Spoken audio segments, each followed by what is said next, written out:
Les fusions et acquisitions sont annoncées comme des manœuvres stratégiques risquées. Plus d'une sur deux échouerait selon les études menées principalement par des cabinets de conseil. Et pourtant, les montants dépensés à travers le monde pour acheter des entreprises ont battu un nouveau record en 2015. D'où ma question, si c'est si risqué, pourquoi continuer à acquérir? Pour y répondre, repartons d'un principe de base. L'acquisition d'une entreprise est économiquement intéressante si elle crée de la valeur pour l'acquéreur. Nous éviterons ainsi le problème des rachats motivés par l'opportunisme ou l'intérêt personnel des dirigeants. Prenons donc le cas d'une société qui veut augmenter sa valeur économique par rachat. Elle a élaboré une stratégie de développement qui va reposer sur l'acquisition d'une autre entreprise. Elle repère sa cible, l'analyse, identifie les synergies possibles, puis détermine un prix maximal à payer qu'elle essaiera de ne pas dépasser au cours des négociations. Admettons qu'elle ne dépasse pas ce prix maximal.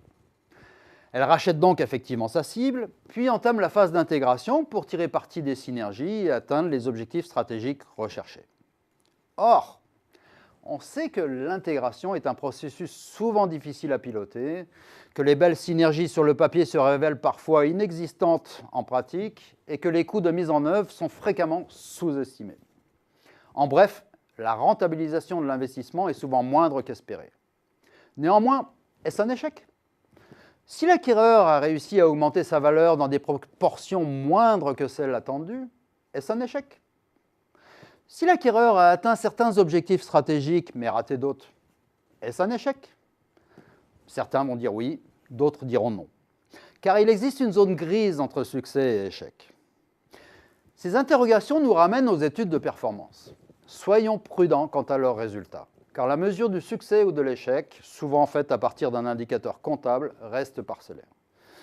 Grâce à une acquisition, l'entreprise peut très bien avoir renforcé son positionnement stratégique pour l'avenir sans tirer aujourd'hui les bénéfices économiques de l'opération. Donc pour réellement analyser le succès, il faudrait pouvoir explorer la zone grise, ce qui est quasiment impossible à faire à travers des études statistiques.